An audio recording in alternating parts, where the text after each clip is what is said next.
ವಿಚಾರ.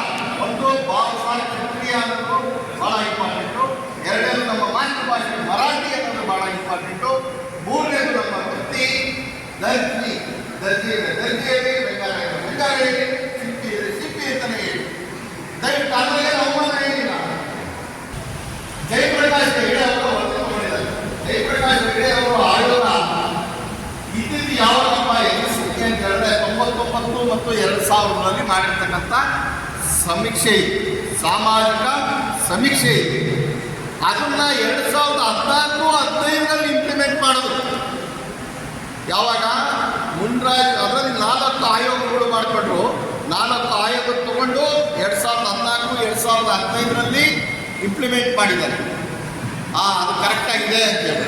ಅವಾಗಲೂ ಸಹ ನಾವು ಭಾವಸಾರು ನೋಡ್ಕೊಂಡಿಲ್ಲ. 99-2000 ಸಹ ನಾವು ನೋಡ್ಕೊಂಡಿಲ್ಲ. 2014-2015 ಸಹ ನಾವು ನೋಡ್ಕೊಂಡಿಲ್ಲ. ಈ 2014 ಮತ್ತು 2015 ವರದಿನ ತಗೊಂಡು ದತ್ತಾಂಶದ ಪ್ರಕಾರ 2024 ನಾವು ವರದಿಯನ್ನು ನೀಡಿದ್ದೇವೆ ಸರ್ಕಾರಕ್ಕೆ ಅಂತ ಹೇಳ್ಬಿಟ್ಟು ಇದು ನಮ್ಮನ್ನೇ 17ನೇ ತಾರೀಕು ಕ್ಯಾಬಿನೆಟ್ನಲ್ಲಿ ರಿಲೀಸ್ ಮಾಡಿರತಕ್ಕಂಥದ್ದು. ಇದು ಏನಪ್ಪ ಅಂತ ಹೇಳಿದ್ರೆ ದತ್ತಾಂಶ ಅಂತ ಹೇಳಿದ್ರೆ ಈಗ ಹೊಸದಾಗಿ ಬಂದಿರತಕ್ಕಂಥ ಟೆಕ್ನಾಲಜಿ ಆರ್ಟಿಫಿಷಿಯಲ್ ಇಂಟೆಲಿಜೆನ್ಸ್ ಅಂತ ಹೇಳ್ಬಿಟ್ಟು ಇವರು 2014-15 ಏನು ಸಮೀಕ್ಷೆ ಮಾಡಿದ್ರು ಮತ್ತೆ ಈಗಿನ ವೋಟರ್ ಲಿಸ್ಟ್ ಏನಿದೆ ತಗೊಂಡು ಎರಡನ್ನು ಕ್ಲಬ್ ಮಾಡಿ ಸ್ಟ್ಯಾಟಿಸ್ಟಿಕ್ಸ್ ತಗೊಂಡು ಆರ್ಟಿಫಿಷಿಯಲ್ ಇಂಟೆಲಿಜೆನ್ಸ್ ಹಾಕಿ ರಿಪೋರ್ಟ್ ಮಾಡಿರ್ತಕ್ಕಂಥ ವರದಿ. ಇದು ಎಷ್ಟು ಮಟ್ಟಿಗೆ ಇದೆಯಪ್ಪ ಅಂತ ಹೇಳಿದ್ರೆ ನೀವೇ ನಾನು ಓದಿ ತಿಳಿಸ್ತೀನಿ, ಅವಾಗ ನಿಮಗೆ ಗೊತ್ತಾಗುತ್ತೆ ನಾವು ಎಲ್ಲಿ ತಪ್ಪು ಮಾಡಿದ್ದೀವಿ ಅಂತ. ನೋಡಿ, ಇದರ ಜಾತಿ ಗಣತಿಯಲ್ಲಿ ನಾನು ಹೇಳ್ತಾ ಇರೋದು ಜಾತಿ ಗಣತಿ ಬೇರೆ, ಜನಗಣತಿ ಬೇರೆ. ಇದೆರಡು ಗಮನದಲ್ಲಿ ಇಟ್ಕೋಬೇಕು ನಮ್ಮ ಭಾವಸಾರ.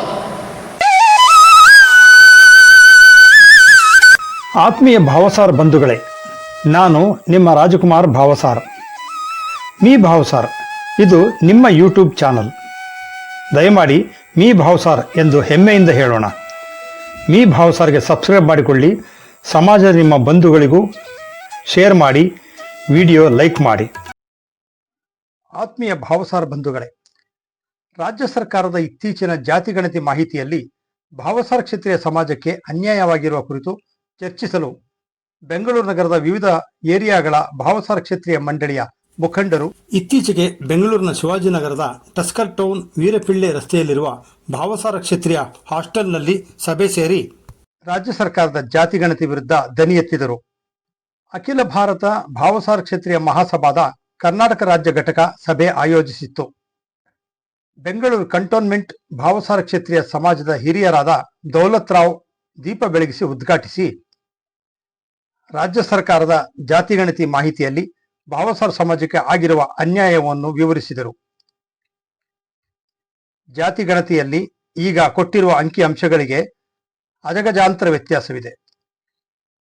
ಇದರ ನಡುವೆ ಕೇಂದ್ರ ಸರ್ಕಾರ ನಡೆಸಲು ಉದ್ದೇಶಿಸಿರುವ ಜನಗಣತಿಯ ಜೊತೆಗೆ ಜಾತಿ ಗಣತಿ ನಡೆಸುವುದರಿಂದ ರಾಜ್ಯ ಸರ್ಕಾರದ ಈ ಜಾತಿ ಗಣತಿ ಮಾಹಿತಿಗೆ ಯಾವುದೇ ಬೆಲೆ ಇಲ್ಲದಂತಾಗುತ್ತದೆ ಎಂದು ಅಭಿಪ್ರಾಯಪಟ್ಟರು.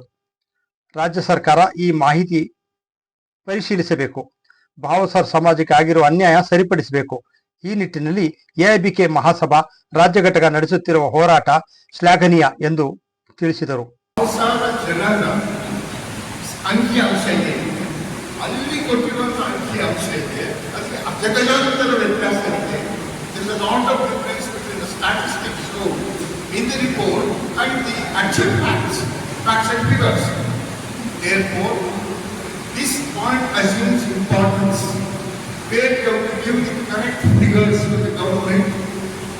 ಈ ಕರೆಕ್ಟ್ ಫಿಗರ್ ಕೊಡೋದ್ರಿಂದ ಏನಪ್ಪ ಲಾಭ ಅಂತಂದ್ರೆ ನಮ್ಗೆ ಏನು ಫೆಸಿಲಿಟಿ ಬೇಕು, ನಮಗೆ ಫೆಸಿಲಿಟಿ ಯಾವ್ಯಾವ್ದಿದೆ, ಯಾವ್ಯಾವ ನಮಗೆ ಕೊಡಬೇಕಾಗಿರುವಂಥ ಅಂಶಗಳಿದೆ, ಅದು ಸರಿಯಾಗಿ ಲಭ್ಯವಾಗಬೇಕು. ಅದ್ರ ಬಗ್ಗೆ ಈ ಒಂದು ಅಂಕಿ ಅಂಶದ ಮಹತ್ವ ತುಂಬ ಇದೆ. ಒಂದೇನಪ್ಪ ಅಂತ ಹೇಳಿದ್ರೆ, ಈ ಸ್ಟೇಟ್ ಗೌರ್ಮೆಂಟ್ ಕೊಟ್ಟಿರುವಂಥ ಏನು ಆಯೋಗ ಬ್ಯಾಕ್ವರ್ಡ್ ಕಮಿಷನ್ ಕೊಟ್ಟಿರುವಂಥ ಒಂದು ರಿಪೋರ್ಟ್ ಇದೆಯಲ್ಲ, ಅದು ಈಗ ಸದ್ಯಕ್ಕೆ ಸ್ಥಗಿತಗೊಳಿಸಬೇಕು ಅನ್ನೋದು. ಯಾಕಂತ ಹೇಳಿದ್ರೆ ಹೇಗೂ ಸೆನ್ಸಸ್ ಸೆನ್ಸಸ್ ಆಗ್ತಾ ಇದೆ. ಸೆಂಟ್ರಲ್ ಗೌರ್ಮೆಂಟಿನ ಸೆನ್ಸಸ್ ಆಗ್ತಾ ಇದೆ, ಅಲ್ಲಿ ಜಾತಿ ಗಣತಿ ಸೆನ್ಸಸ್ ಆಗುತ್ತೆ. ಹಾಗಾಗಿ ಈಗ ಕೊಟ್ಟಿರುವಂಥ ರಿಪೋರ್ಟ್ಗೆ ಯಾವುದು ಬೆಲೆ ಇರೋದಿಲ್ಲ. ಸಭೆಯ ಅಧ್ಯಕ್ಷತೆ ವಹಿಸಿ ಮಾತನಾಡಿದ ಎಐಬಿಕೆ ಮಹಾಸಭಾದ ರಾಜ್ಯ ಘಟಕದ ಅಧ್ಯಕ್ಷ ಶ್ರೀನಿವಾಸರಾವ್ ಪಿಸ್ಸೆ, ಈಗ ನಮ್ಮ ಸಮಾಜಕ್ಕೆ ಜಾತಿ ಗಣತಿ ಬಹಳ ಮುಖ್ಯವಾಗಿದ್ದು, ರಾಜ್ಯ ಸರ್ಕಾರದ ಇತ್ತೀಚಿನ ಜಾತಿ ಗಣತಿ ಮಾಹಿತಿಯಲ್ಲಿ ನಮ್ಮ ಸಮಾಜದ ಜನಸಂಖ್ಯೆಯಲ್ಲಿ ಭಾರಿ ವ್ಯತ್ಯಾಸ ಆಗಿರುವುದಾಗಿ ತಿಳಿದು ಬಂದಿದೆ. ಹೀಗಾಗಿ ಅದನ್ನು ಪರಾಮರ್ಶಿಸುವಂತೆ ನಾವು ರಾಜ್ಯ ಸರ್ಕಾರದ ಮೇಲೆ ಒತ್ತಡ ತರುವ ಅಗತ್ಯವಿದೆ. ಹಾಗಾಗಿ ರಾಜ್ಯದಲ್ಲಿರುವ ನಮ್ಮ ಜಿಲ್ಲಾ ಹಾಗೂ ತಾಲೂಕು ಭಾವಸಾರ ಸಮಾಜಗಳು ತಮ್ಮ ತಮ್ಮ ವ್ಯಾಪ್ತಿಯ ಭಾವಸಾರ ಜನಸಂಖ್ಯೆಯನ್ನು ಕುರಿತಂತೆ ಲೆಟರ್ ಹೆಡ್ನಲ್ಲಿ ರಾಜ್ಯ ಸರ್ಕಾರದ ಗಮನ ಸೆಳೆಯುವ ತುರ್ತು ಅಗತ್ಯವಿರುವ ಬಗ್ಗೆ ತಿಳಿಸಿದರು. ಸ್ಪಷ್ಟವಾಗಿ ಇದನ್ನ ಅರ್ಥ ಮಾಡ್ಕೋಬೇಕು. ಮತ್ತೆ ಎಲ್ಲರೂ ಸಹ ತಮ್ಮ ತಮ್ಮ ಸಮಾಜಗಳಲ್ಲಿ ಎಲ್ಲರೂ ಮುಂದೆನೂ ಇದನ್ನ ಹೇಳಬೇಕು, ನಾವು ಭಾವಸಾರ ಕ್ಷತ್ರಿಯರು ಅಂತ. ಈ ಭಾವಸಾರ ಕ್ಷತ್ರಿಯರಲ್ಲಿ ಸ್ಪೆಲ್ಲಿಂಗ್ ಮಿಸ್ಟೇಕ್ಸು ಅಷ್ಟೇ ಮಾಡ್ತಾರೆ. ಭಾವಸಾರ ಅಂತ ಹೇಳಿ ದಯವಿಟ್ಟು ಭಾವಸಾರ ಅಂತ ಹೇಳ್ಬೇಡಿ. ಯಾಕೆ? ಇದು ಸೆಂಟ್ರಲ್ ಗೌರ್ಮೆಂಟ್ ಅಲ್ಲಿ ಗೆಜೆಟ್ ಅಲ್ಲಿ ಜನರಲ್ ಕೆಟಗರಿಗೆ ಹೋಗ್ಬಿಡುತ್ತೆ. ಭಾವಸಾರ ಅಂದ್ರೆ ಭಾವಸಾರ ಕ್ಷತ್ರಿಯ ಅಂದ್ರೆ ಜನರಲ್ ಕೆಟಗರಿಗೆ ಹೋಗುತ್ತೆ.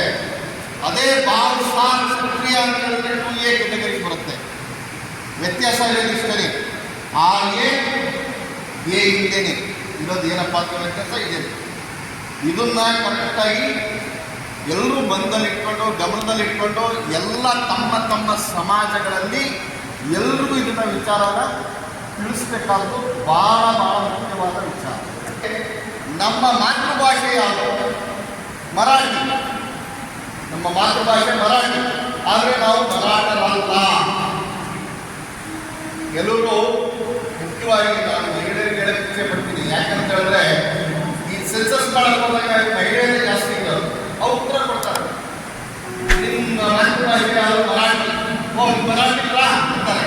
ಹೌದು ಅಂದ್ಬಿಡ್ತಾರೆ. ಅವಾಗ ಏನ್ ಮಾಡ್ತಾರೆ ಅವರು? ಮರಾಠಿಗೆ ಸೇರಿಸ್ಕೊಳ್ತಾರೆ. ಭಾವಸಾರ ಕ್ಷತ್ರಿಯ ಅನ್ನೋದಕ್ಕೆ ಸೇರಿಸ್ಕೊಳ್ಳೋದಿಲ್ಲ. ದಯವಿಟ್ಟು ಪ್ರತಿಯೊಬ್ಬರು ಅರ್ಥ ಮಾಡ್ಕೋಬೇಕಾದ ವಿಚಾರ. ಎಲ್ಲರೂ ತಮ್ಮ ತಮ್ಮ ಸಮಾಜಗಳಲ್ಲಿ ಅಲ್ಲಿ ಇರ್ತಕ್ಕಂಥ ನಮ್ಮ ಭಾವಸಾರಗಳಿಗೆ ಕೆಳಮಟ್ಟ ನಮ್ಮ ಯಾರು ಕೆಳಮಟ್ಟ ಒಬ್ಬ ಭಾವಸಾರನ್ನು ಗೊತ್ತಾಗಬೇಕು. ನಮ್ಮ ಜಾತಿ ಯಾವುದು, ನಮ್ಮ ಮಾತೃಭಾಷೆ ಯಾವುದು.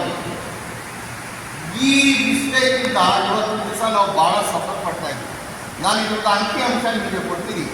ಜನಗಣತಿ ಜಾತಿ ಗಣತಿ ಮಾಡಿರೋದು ನಮ್ಮ ಭಾವಸಾರ ಎಷ್ಟು ಜನ ಇದ್ದಾರೆ, ದರ್ಜಿ ಎಷ್ಟು ಜನ ಇದ್ದಾರೆ ಅಂತ ಹೇಳ್ಬಿಟ್ಟು ಇಲ್ಲಿ ವಿಶ್ಲೇಷಣೆ ಕೊಟ್ಟೆ ತೋರಿಸಿದ್ದಾರೆ. ನಾನು ತೋರಿಸ್ತೀನಿ, ಅವಾಗ ನಿಮಗೆ ಗೊತ್ತಾಗುತ್ತೆ. ದಯವಿಟ್ಟು ಇದನ್ನ ಕನ್ಫ್ಯೂಸ್ ಮಾಡ್ಕೋಬೇಡಿ. ನಮಗೆ ಇದು ಭಾವಸಾರ ಮತ್ತೆ ಭಾವಸಾರ ಅನ್ನೋದು ಯಾವಾಗ ಗೊತ್ತಾಯ್ತಪ್ಪ ಅಂತ ಹೇಳಿದ್ರೆ, ರೀಸೆಂಟ್ ಆಗಿ ಒಂದು 3 ವರ್ಷದ ಮುಂಚೆ ಸೆಂಟ್ರಲ್ ಗೌರ್ಮೆಂಟ್ ಒಂದು ಹುಡುಗಿಗೆ ಅಪಾಯಿಂಟ್ಮೆಂಟ್ ಆಯಿತು. ಆ ಹುಡುಗಿ ಭಾವಸಾರ ಕ್ಷತ್ರಿಯ ಅಂತ ಕೊಟ್ಟಿದ್ದಾರೆ. ಕರೆಕ್ಟಾಗಿ ಇದೆಯಲ್ಲ ಅಂತ ಹೇಳಿದ್ವಿ ನಾವು.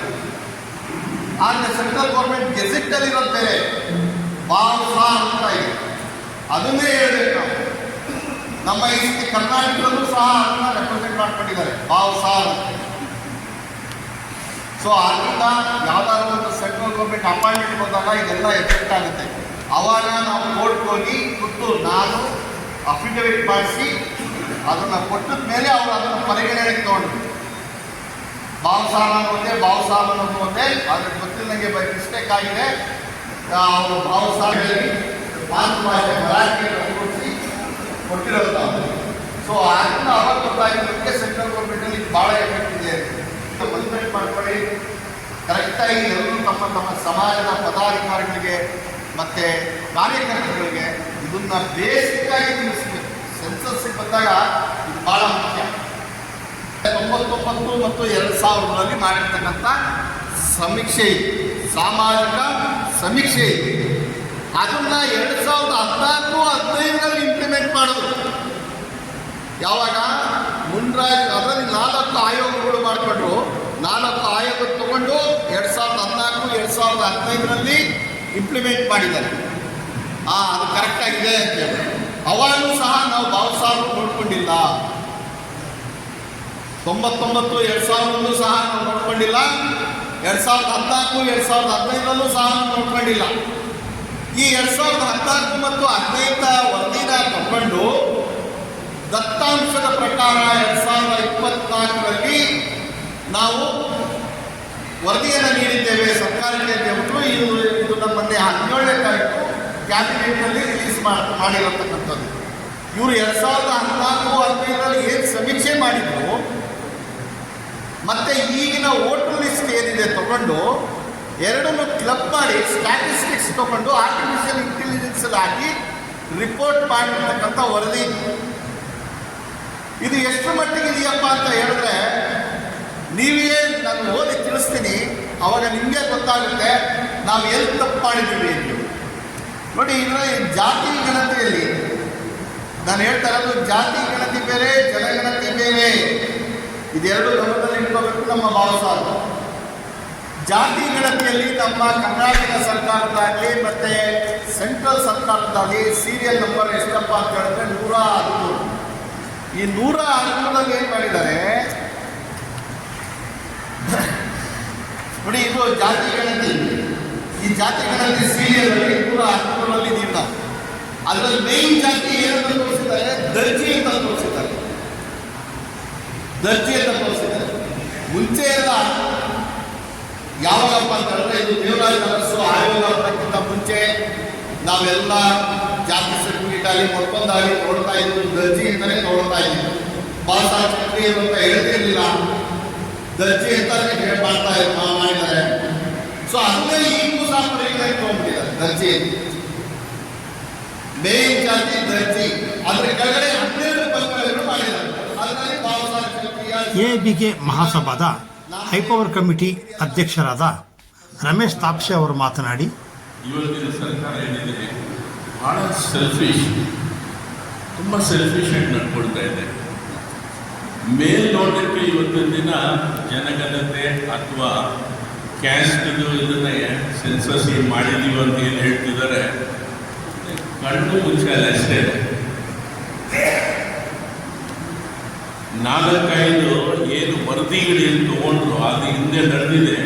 ಆ ವರದಿನ ಆಧಾರದ ನಿಂತ್ಕೊಂಡು ಆರ್ಟಿಫಿಷಿಯಲ್ ಇಂಟೆಲಿಜೆನ್ಸ್ ಸಪೋರ್ಟ್ ತಗೊಂಡು ಮನಸ್ಸಿಗೆ ಬಂದಂತೆ ಒಂದು ವರದಿನ ತೊಗೊಂಡು ಬಂದಿದ್ದ ಕ್ಯಾಬಿನೆಟ್ ತಂದಿದ್ದಾರೆ ಅಂದರೆ ನಿಜಕ್ಕೂ ಇದನ್ನು ಏನು ಹೇಳಬೇಕು ಅಂತ ಅರ್ಥನೇ ಆಗೋದಿಲ್ಲ. ಇವರು ನಿಜವಾಗಲೂ ಹೇಳಿ, ನಿಮ್ಗೆ ಈಗ ಎಷ್ಟು ಜನ ನಮ್ಮ ಸಮಾಜದವರೆಲ್ಲ ಇದ್ದೀರ, ನಿಮ್ಮ ಮನೆಗಳು ಇರ್ಬೋದು, ನಿಮ್ಮ ರಿಲೇಟಿವ್ಸ್ ಆಗಿರ್ಬೋದು, ಸಂಬಂಧಿಕರು ಯಾರ್ದಾದ್ರೂ ಒಬ್ಬರ ಮನೆಗೆ ಬಂದು ಜನಗಣತೆ ಅಥವಾ ಕ್ಯಾಸ್ಟ್ ನೀವು ಯಾವ ಸಮಾಜಕ್ಕೆ ಸೇರಿದ್ದೀರಾ ಅಂತ ಯಾರಾದ್ರೂ ಒಬ್ಬ ಸರ್ಕಾರಿಯವರು ಬಂದಿದ್ದಾರ? ಯಾರೂ ಬಂದಿಲ್ಲ. ಸ್ವಾರ್ಥ, ನಿಜಕ್ಕೂ ಸ್ವಾರ್ಥ. ಇವತ್ತಿನ ಮುಖ್ಯಮಂತ್ರಿ ಅವರಿಗೆ ಏನಂದ್ರೆ ಹೇಗಾದ್ರೂ ಮಾಡಿ ಅವರ ಜನಾಂಗದ 2A ತಗೊಂಡು 1Bಗೆ ತರಬೇಕು. ಇದು ಒಂದು ಉದ್ದೇಶ ಬಿಟ್ಟರೆ ಬೇರೆ ಏನೂ ಅವ್ರ ಉದ್ದೇಶ ಇರಲಿಲ್ಲ. ಅವ್ರು ಅನ್ಕೊಂಡಿರೋದು ನಮ್ಮ ಕರ್ನಾಟಕದಲ್ಲಿ ಬರೀ ಒಂದು 4-5 ಸಮಾಜಗಳಿದ್ದರೆ ಸಾಕು. ಸಾಕು ಇನ್ನ ಬೇರೆ ಜನಾಂಗದವರು ಅವ್ರಿಗೆ ಲೆಕ್ಕಕ್ಕೆ ಇಲ್ಲ. ನಾವೆಲ್ಲ ಏನಕ್ಕೆ ಬರೀ ಟ್ಯಾಕ್ಸ್ ಕೊಡೋದಕ್ಕೆ ಬಿಟ್ಟರೆ ಅವ್ರಿಗೆ ಎಲೆಕ್ಷನ್ ಬಂದಾಗ ವೋಟ್ ಮಾಡಲಿಕ್ಕೆ ಮಾತ್ರ ನಮ್ಮನ್ನು ಉಪಯೋಗಿಸ್ಕೊಡ್ತಾರೆ ಹೊರತು ನಮಗೇನಾದ್ರು ಅನುಕೂಲ ಮಾಡಿಕೊಳ್ಳೋಣ ಇದು ಖಂಡಿತ ಇಲ್ಲ. ಇದು ನಿಜಕ್ಕೂ ನಾವು ಬಂಧಿಸಬೇಕಾಗಿರುವಂಥ ವಿಚಾರ. ನಮಗೆ ಬಂದಿರೋ ಮಾಹಿತಿ ಪ್ರಕಾರ, ನಮ್ಮ ನಾಲೆಜ್ ಪ್ರಕಾರ ಖಂಡಿತ ಈ ಸ್ಟೇಟ್ ಗೌರ್ಮೆಂಟ್ ಏನು ಮಾಡಿದ್ದಾರೆ ಇದನ್ನು ಸೆಂಟ್ರಲ್ ಗೌರ್ಮೆಂಟ್ ಯಾವುದೇ ಕಾರಣಕ್ಕೆ ಒಪ್ಪಲ್ಲ. ಈಗ ಸೆಂಟ್ರಲ್ ಗೌರ್ಮೆಂಟ್ ಏನು ಕ್ಯಾಸ್ಟ್ ಸೆನ್ಸಸ್ ಏನು ಮಾಡ್ತಾರೆ, ಈಗ ನಾವು ಎಚ್ಚೆತ್ತುಕೋಬೇಕು.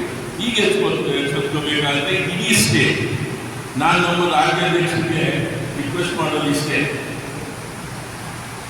ಅತಿ ಶೀಘ್ರದಲ್ಲಿ ಈ ಸೆಂಟ್ರಲ್ ಗೌರ್ಮೆಂಟ್ ಏನು ಜನಗಣತಿ ಮತ್ತು ಇದನ್ನು ಮಾಡಬೇಕು ಅಂದ್ಕೊಂಡಿದ್ದಾರೆ ಅದಕ್ಕೆ ಮುಂಚಿತವಾಗಿ ಇಡೀ ರಾಜ್ಯದಿಂದ ಎಲ್ಲ ಮುಖಂಡರು ಸ್ಟೇಟಲ್ಲಿ ಜಿಲ್ಲಾವಾಗಿರ್ಬೋದು, OP ಇಂದ ಹಿಡಿದು ವಿಲೇಜ್, ಹೋಬಳಿ, ತಾಲೂಕು, ಡಿಸ್ಟ್ರಿಕ್ಟ್, ಇಷ್ಟೋ ಜನರಿಗೆ ಒಂದು ಆಂದೋಲನ ತರ ನಮ್ಮ ಬ್ಯಾಂಗ್ಳೂರಲ್ಲಿ ಇಲ್ಲಿ ಸೇರಿಸ್ಬಿಟ್ಟು ಅವರಿಗೆ ಪ್ರತಿಯೊಬ್ಬರಿಗೆ ನಾವು ಇವತ್ತು ಇಷ್ಟು ಜನ ಒಂದು 100 ಜನ ಇಲ್ಲಿ ಉಳಿದಿದ್ದೀವಿ, ಇದು ನಾವು ನಮ್ಮಲ್ಲಿ ಮನವರಿಕೆ ಮಾಡ್ಕೊಳ್ತಾ ಇದ್ದೀವಿ. ಇದನ್ನ ಮನವರಿಕೆ ಮಾಡಬೇಕಾಗುತ್ತೆ. ತಾವು ಹೇಳಿದ್ರಿ ನಮ್ಮ ಹುಟ್ಟಿನ ಹೇಳ್ಕೊಂಡ್ರೆ ದರ್ದಿನ ಅಂತ ಹೇಳ್ತಾರೆ, ರಂಗಾರ ಹೇಳ್ತಾರೆ. ಅಲ್ಲ, ನಮ್ಮ ಜಾತಿ ಭಾವಸಾರವನ್ನು ಬಿಟ್ಟು ಹೇಳಿದ್ರ ಇದು ಎಲ್ಲಿಯೂ ಇರುತ್ತೆ. ಇವತ್ತು ನಾವು ಇಷ್ಟು ಜನ ಇದ್ದೀವಿ, ನಾವು ಕೇಳಿಸ್ಕೊಳ್ತೀವಿ, ಇಲ್ಲಿಗೆ ಮುಗಿಯಬಾರದು. ಇದು ಗ್ರೌಂಡ್ ಲೆವೆಲ್ ಹೋಗ್ಬೇಕು. ಗ್ರೌಂಡ್ ಲೆವೆಲ್ ಅಂದಾಗ ಇಡೀ ಕರ್ನಾಟಕ ರಾಜ್ಯಕ್ಕೆ ಹೋಗ್ಬೇಕು, ಹೋರಾಟ ಮಾಡ್ಬೇಕು. ಸಾಕು, ಮಗು ಆಗ್ಲಿಲ್ಲ ಅಂದ್ರೆ ತಾಯಿ ಹಾಕೊಂಡು ಗಾಲಿನೇ ಇದೆ. ನಾವು ನಮ್ಮ ಮನೆಯಲ್ಲಿ ನಿಂತ್ಕೊಂಡ್ಬಿಟ್ಟು ಸಾಕು ಇಷ್ಟೇ ಜೀವನ ಹಾಕೊಂಡಿರೋದಲ್ಲ. ಈ ತರ ಇತ್ತು ಅಂತಂದ್ರೆ ನಮ್ಮ ಮುಂದಿನ ಪೀಳಿಗೆ, ನಮ್ಮ ಮಕ್ಕಳು, ಅವರ ಮೊಮ್ಮಕ್ಕಳು, ಇವ್ರಿಗೆಲ್ಲ ಏನೂ ಸಿಗೋದಿಲ್ಲ. ಇಷ್ಟಕ್ಕೂ ನಾವು ಕ್ಷತ್ರಿಯರು, ಶಿವಾಜಿ ಮಹಾರಾಜರ ಕಾಲದಿಂದ ನಾವು ಬಂದಿರೋ, ಆ ತಲೆಮಾರಿಂದ ಬಂದಿರೋರು.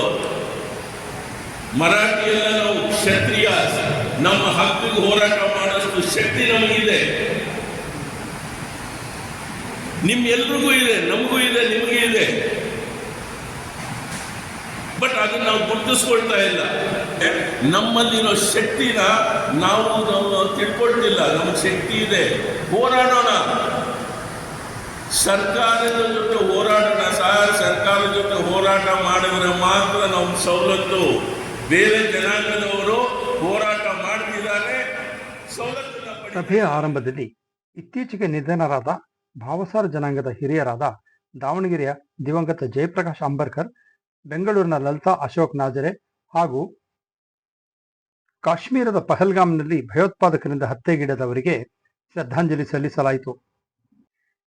ಸಭೆಯಲ್ಲಿ ಎಐಬಿಕೆ ಮಹಾಸಭಾದ ರಾಜ್ಯ ಪ್ರಧಾನ ಕಾರ್ಯದರ್ಶಿ ಸುದರ್ಶನ್ ಸುಲಾಖೆ, ಹಿರಿಯ ಉಪಾಧ್ಯಕ್ಷರಾದ ಸತ್ಯನಾರಾಯಣರಾವ್ ಅಂಬರ್ಕರ್, ಪ್ರಭಾಕರ್ ರಾವ್ ಉಂಡಾಳೆ, ಹಿರಿಯ ಮುಖಂಡರಾದ ಡಾಕ್ಟರ್ PS ಚಂದ್ರಶೇಖರ್ ಜಿಂಗಾಡೆ, ಯುವ ಘಟಕದ ಅಧ್ಯಕ್ಷ ಅನಂತಕುಮಾರ್ ಖಾಟೋಕರ್, ಭಾವಸಾರ ಕ್ಷೇತ್ರೀಯ ಮಹಿಳಾ ಘಟಕದ ಅಧ್ಯಕ್ಷೆ ಅರ್ಚನಾ ವಾದೋನೆ ಮತ್ತು ಮಹಿಳಾ ತಂಡ ಹಾಗೂ ಬೆಂಗಳೂರು ನಗರದ ವಿವಿಧ ಏರಿಯಾಗಳ ಭಾವಸಾರ ಕ್ಷೇತ್ರೀಯ ಮುಖಂಡರು ಉಪಸ್ಥಿತರಿದ್ದರು.